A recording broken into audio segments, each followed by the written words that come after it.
here?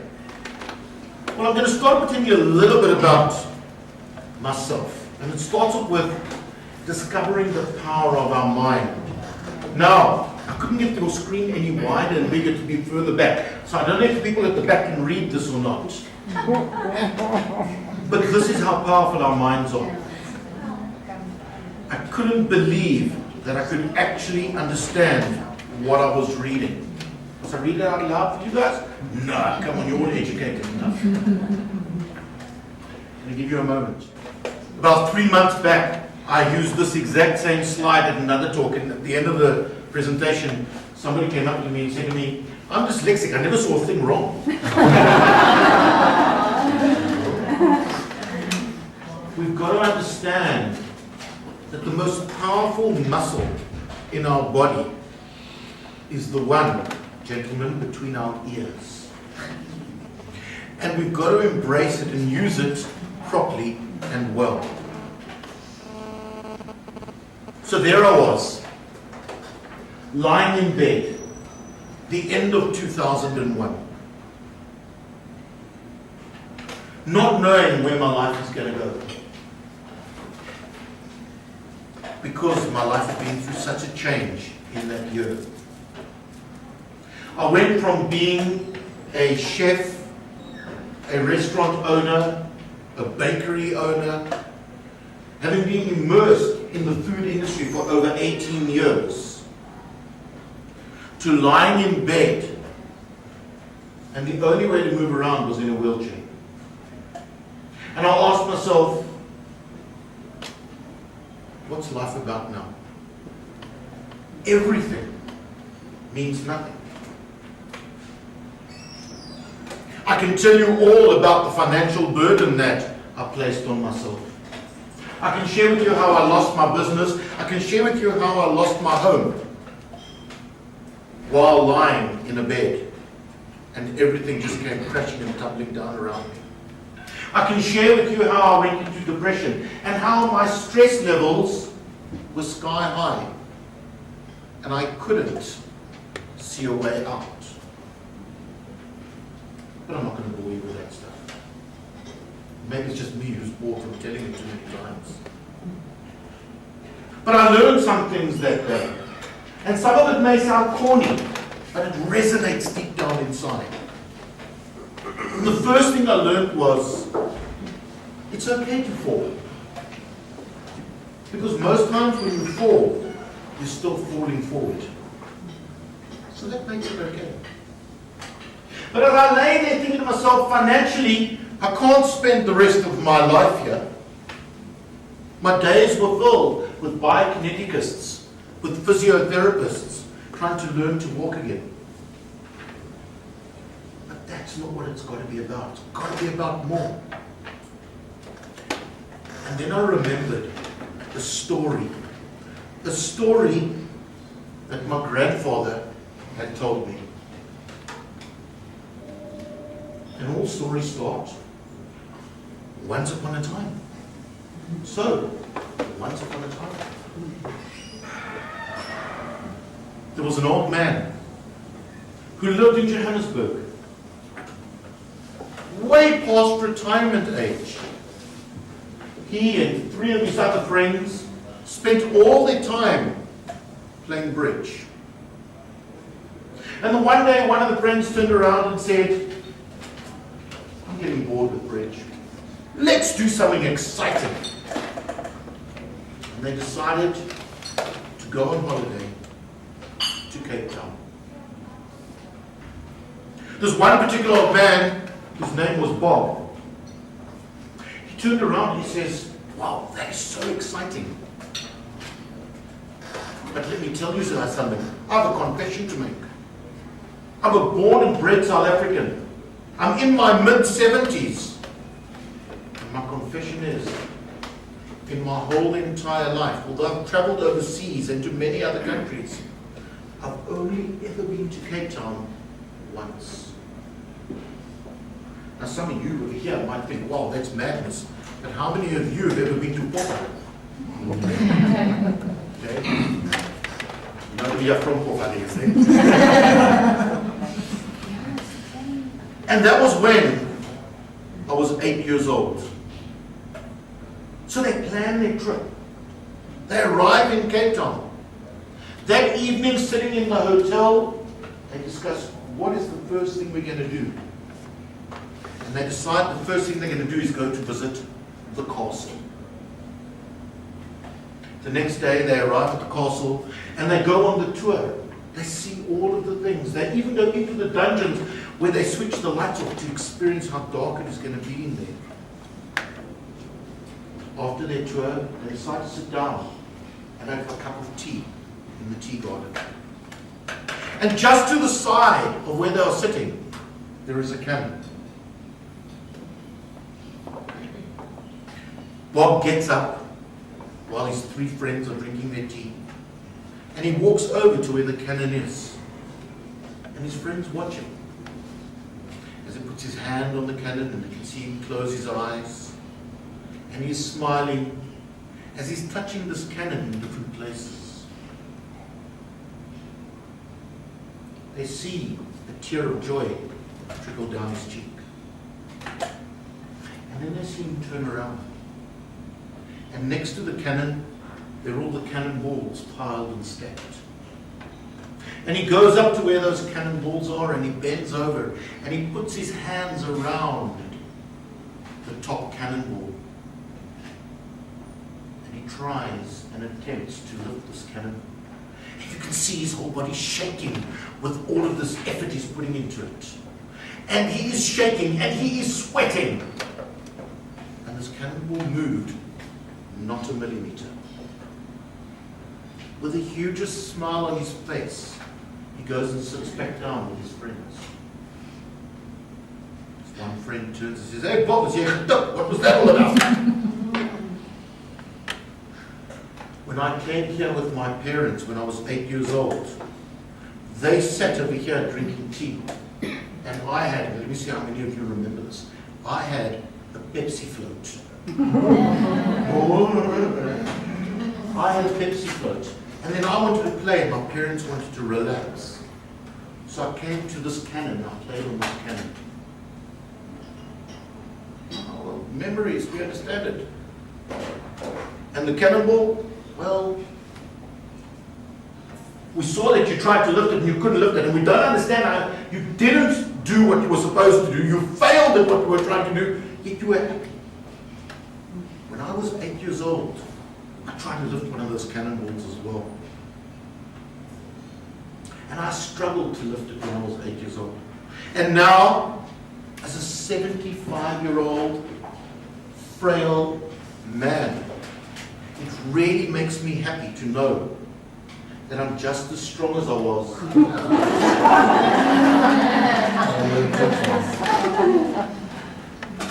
Now we can laugh at that story, but that made me think. It made me think. And I realized right there and then that I had a choice. And my choice was wallow where I am, and if I make it to 75, look back and go, I'm just as strong as I always was. Or do I want to improve myself and be better? That was my choice. And it was at that moment in time that the real changes happened in my life. The changes that brought me to where I am today. The understanding of the power of my own mind. The power of what I've got over here, which each and every one of you also have within you. And I realized at that exact moment in time that if you always do what you always did, you're going to get what you always got. And nothing will change. How many of you feel stressed about things that are happening in your lives? And if you actually sit and analyze it, you realize it's no different to the stress that happened, where we now, in March 2014, or March 2013. And the promises that you made yourself then are the same promises you're making yourself today. And we don't move forward. And one of the reasons we don't move forward is a bit of fear. Fear of the unknown. Fear of hard work. Now, I was going to tell you all about procrastination, but I'm going to leave that for another day. Because that is another one of our problems. And if you want that, embrace it and live it. But if you want to reduce your stress, realize that you need to be active in moving forward. It's not you who's standing here and the universe is revolving around you. Even though some people, especially the ones in Parliament, think it is. Use the power of your mind. It's the way you choose to view things. So have a look at this picture I've got up over here now. Beautiful tree, the way that it's walked and everything like that. Two people standing over here in the bottom. But what else can you see there? If you tell me that. What else can you see there if you choose to look? Can you all see the baby? Is there anybody here who cannot see the baby? I see like a misvorm of A misvorm of what? hartjie. Hartjie. In die takke. Die. Ja. Okay. I thought that was a butterfly. Oh ja. I said, you see, here's the truth. So who's right? Is it a misshaped heart or is it a butterfly? The butterfly. I'm a man. It's a butterfly. I get my coat. Actually, you're a man. You should be saying, but a heart doesn't even look like that. It looks like your fist. Ja. But how many of you do not see the baby? I'll give you an example. Eye, nose, hand, toes, knees, bum. Can you all see it there? No. No, that's okay. You know what, again, you don't have to see it. It's how you choose to perceive things. That's what you've got to do. You know, it does not matter how thin a piece of paper is. It will always have at least two sides. And it's your choice, it's my choice, it's our choice, which side of it we choose to see. Nobody can force you to see what you don't want to see. And sometimes we need to be able to acknowledge what we see, even if we don't want to see it. Because that's where change can begin. You see, when we talk about stress, now again, this is Zunya's fault, guys, because of the screen, but it says over there, it's the dog talking, going, and you think you have stress? It's all about what you choose and perceive a situation to be. So we always talk about stress. I've got stress. I'm stressed. I'm so busy. I'm so hard at work. You know what? That's not cool anymore. But we're allowed to have stress. But what we don't realize, what so many people don't realize, is there's another side of stress. Remember, a piece of paper has two sides. There are two sides of stress. So the one side we call stress. The other side we call eustress. Now, eustress is positive stress. You might be thinking, positive stress, but the other side. Well, positive stress, for an example, is that you do to avoid negative stress, such as crossing a road but looking first, such as planning properly to meet a deadline. That's positive stress. Positive stress is what drives us, because we're either driven by positive stress or by fear. And when we're driven by fear, it's fear of failure. That's what will drive us. What gives us stress when we've got a deadline? The fear of not meeting that deadline. But what if we just changed our attitude slightly and we change it to a positive stress?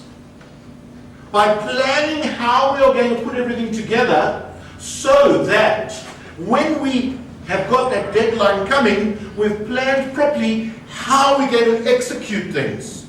And we stick to our plan.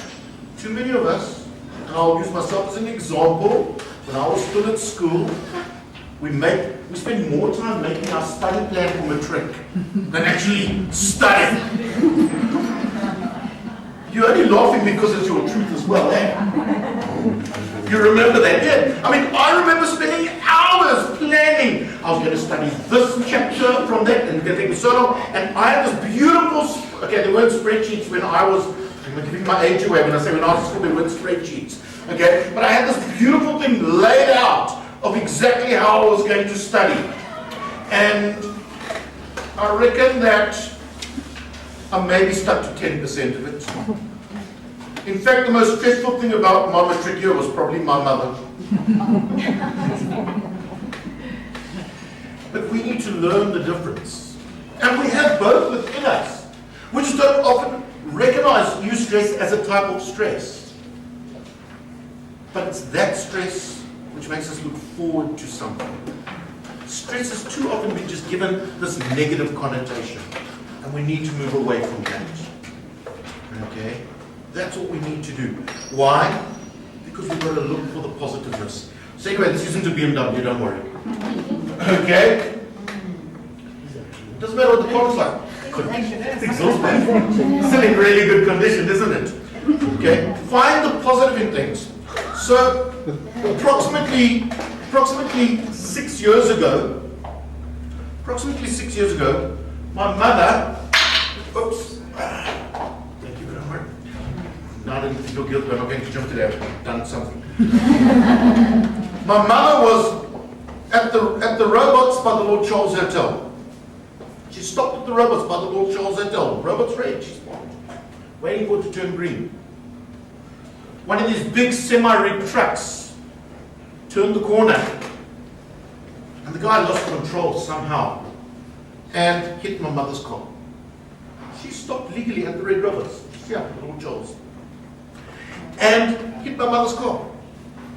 My mother phones me on the cell phone, ranting and raving. And I'm trying to calm her down. So the first thing I say to her is, Mom, were you injured? No, but. Sound about right? No, but. Now the minute somebody says but, they're saying, I don't care what the hell you said before. I want to tell you what's really important. But my car. And she carried on like that. And her stress levels are going up. Now she's screaming and shouting at the truck driver. And I don't know why it happened what happened. Maybe he doesn't have a license.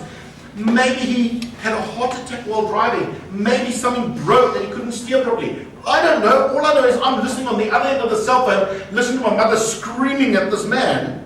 And my mother's like in her 70s. Zunia knows my mother. She's about that tall. My mother's about that tall, and she's in her 70s already. And she was ranting and raving and screaming. And I'm on the phone and going, oh shit, Mom, just come back to the phone. Come back to the phone, Mom. Come back to the phone. And then she came back to the phone. But now what has happened? Her stress levels have shot through the roof. The truck driver's stress levels have shot through the roof. What's going to get resolved? I'll tell you what's going to get resolved. Somewhere between nothing and bugger all. So I said to my mother, Mom, relax. Don't you tell me to relax. She said, but Mom, you're not hurt, but the car's damaged. Yes. I said to her, when last did you have an accident, Mom? And all of a sudden, that stress melted away to allow her proudness to come through. I haven't had an accident in over 20 years. So I said to her, so for 20 years you've been paying insurance and never had a claim. Isn't it great to get some of that money back now? And she laughed. And that's what I wanted. Because I wanted just to break that stress level. And you know what? In the end, her insurance didn't even pay out. The truck driver company insurance paid out. And there was no stress. And the truck driver wasn't at fault because the steering column had broken on the truck. But in the meantime, because of my mother, no problem. because of my mother allowing her stress levels to escalate and go out of control, she exacerbated a situation that could have been dealt with far more easily. You see, stress, believe it or not, is the biggest killer in the world. And yet, we wear it as a badge of honor. How many of us are proud that I can cope under stress. Oh, you want to know what my deadlines are? Ha! I've got so much. I bet you my stress levels are higher than yours. We wear it as a badge of honor. Are we stupid? Why do we want to do that? Stress causes physical problems to us. Causes us to change. Stress is the biggest contributor, that's a non-physical contributor, to heart disease. The physical contributor, that's the biggest contributor, by the way, is chemicals such as nicotine, drugs, etc., etc., etc. But the most common non-chemical is stress. Our bodies can't cope with it. And we need to realize that. We need to realize that it's okay to slow down. We need to realize that it's okay to say, I need a break. So I'll give you an example. Last week, Monday, Tuesday, Wednesday, Thursday, I was really busy. And I looked at this on Tuesday. And I went, you know what? Yesterday was busy. Today's been busy. I can see what my diary looks like for Wednesday. And I can see what my diary looks like for Thursday. And I've only got one client on Friday. So I phoned my Friday client up. This is on Tuesday. And I said, is it at all possible to reschedule for Thursday or to move it to next week? So I'm seeing that person this afternoon. And they said to me, for sure, not a problem. And I went, you know what, Jason? You deserve a long weekend. And I took Friday off. Guilt-free. It wasn't fat-free, but it was guilt-free. Why? Because I've realized that the most important person in my life is me. And you all need to realize the most important person in your life is me. No, not me, yourselves. Okay? You know, here's a very good example of what stress does to us. Who doesn't know who that is? Okay? He's been in power for 6 years. That was his inauguration.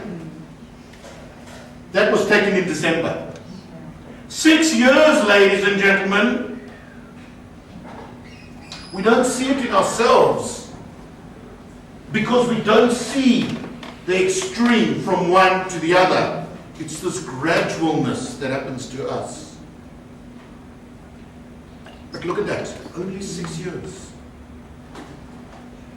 And aren't we doing the same to us? So ladies floss themselves with more makeup. Men think they look more distinguished when they've got grey hair. Well, you know what? When I was in hospital, I went into hospital with dark brown hair. And in 4 months, I went grey. But that was from physical trauma that I experienced. And grey hair doesn't mean that you've got a lot of stress necessarily, but it's one of the signs of overstressed. Blood pressure, diabetes, all of them being directly linked. Are you looking at my grey? Your son. You know, I'll divert for 1 second there and I'll tell you this. My son comes to me the one day and he says to me, Dad, why is your hair, my youngest son, he's now 9 years old. He says to me, Dad, why have you got grey hair? And I said to him, every time you're naughty, one of my hairs turn grey.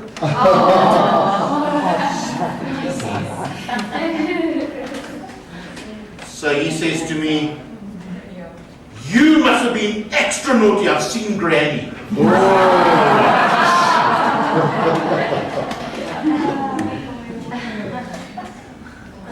I have a system that I use when I work with people for stress management, and the acronym for my system is AHA. Because it sounds positive, doesn't it? AHA! Great!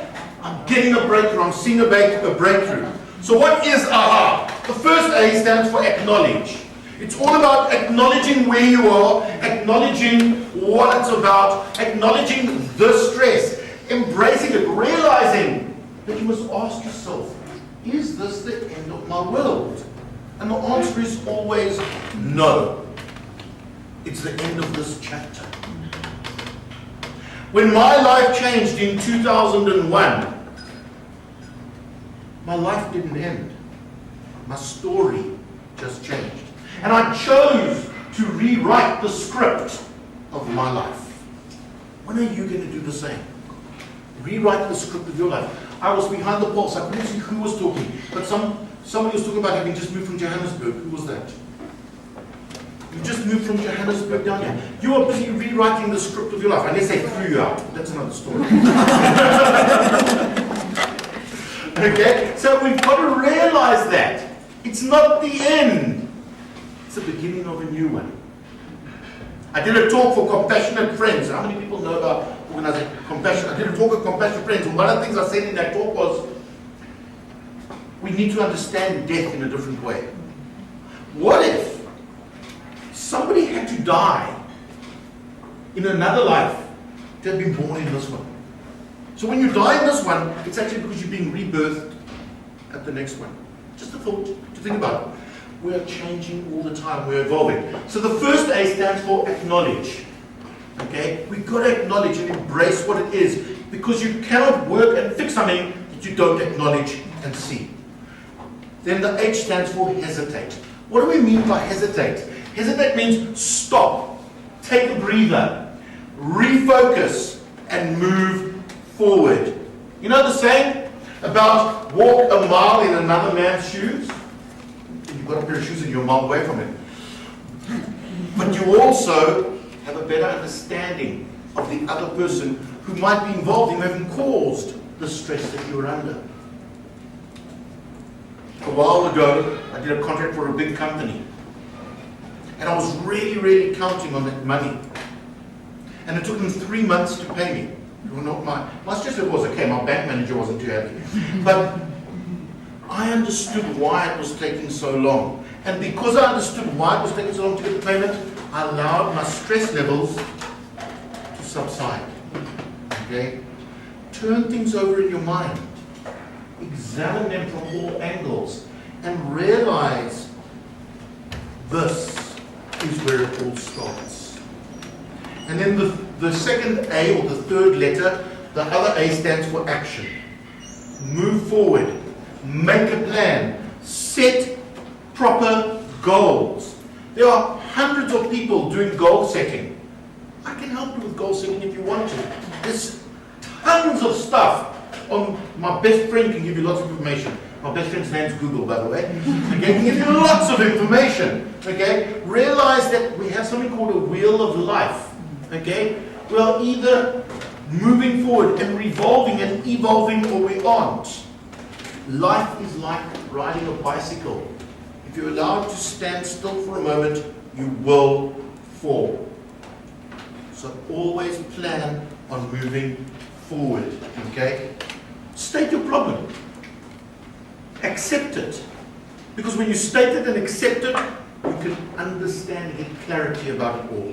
This is called AHA. And when people come to me, or I run one-day workshops, we sit and unpack it. We do a whole day of exercises and stuff. So you leave with tools to use for your stress. Because what causes you stress might be something that somebody else just laughs at. And they think, I can't believe you're so flippant.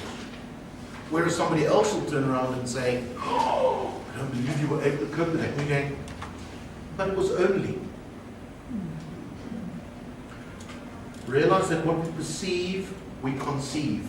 Like a child playing a game, that becomes their reality.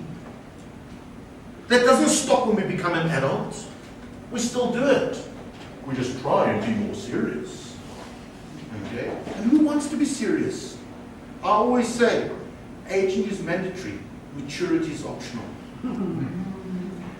But we do that as well. But instead of it being an imaginary game of going on a boat and sailing around, what do? Oh, life's coming to an end. It's the end of my world, etc., etc. Don't create it in your lives. Never wear cement shoes. It's your choice whether you want to sink or swim. You want to go swimming with cement shoes? You're going to sink. I don't care. Now I'm going to show my age again. If you Mark Spitz, or Who's that? Phelps, what's his name? What's his first name? Michael Phelps. I don't care if you Mark Spitz or Michael Phelps.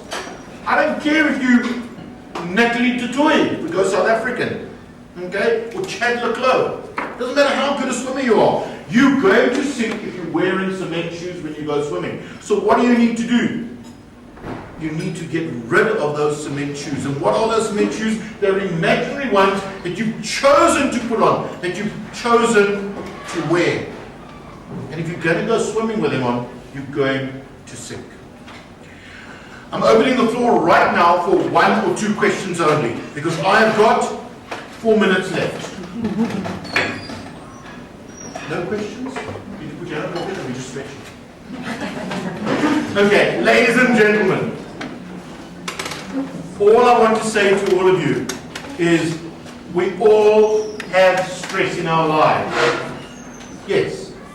Hi, my question is one that I have met in my practice, which is I've had somebody ask me how to breathe properly. Okay. Stress is affecting them so badly they... Well, I will answer that way. Okay, it's one of the things that we do when I do my workshop is I teach breathing. Now, for those of you that have done any complementary therapies, you'll often hear them say, in through the nose and out through the mouth, and in through the mouth and out through the nose. But when it comes to stress management, stuff that. This is how breathing works. In through the mouth, out through the mouth. But breathing properly and being consciously aware of your breathing.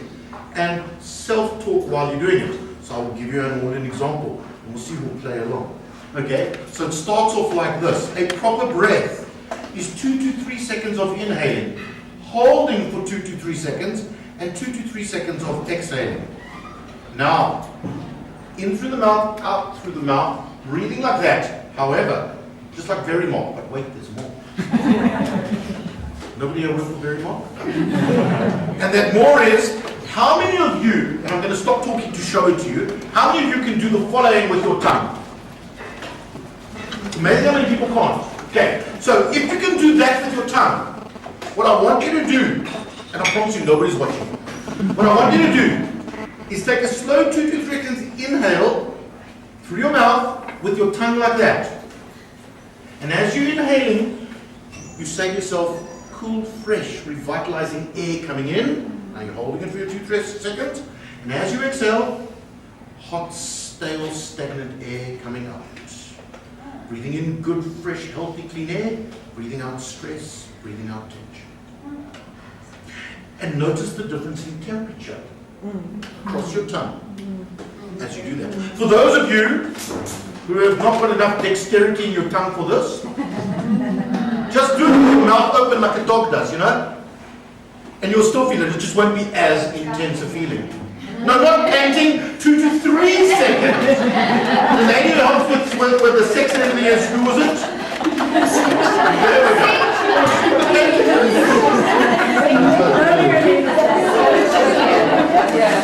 I must actually speak to you about, I have a product over here, you must have one of our products over here. I sell it to a lot of people who do what you do. So ladies and gentlemen, are there any other, try that. When you're feeling stressed, just do that. One of the things that happens when you do that, actually one of the things, your body releases endorphins. Endorphins are the exact opposite of adrenaline. Ladies and gentlemen, my contact details are up over there if you're interested. I have cards as well if you're interested. I thank you all for lending me your ears and enjoy your breakfast.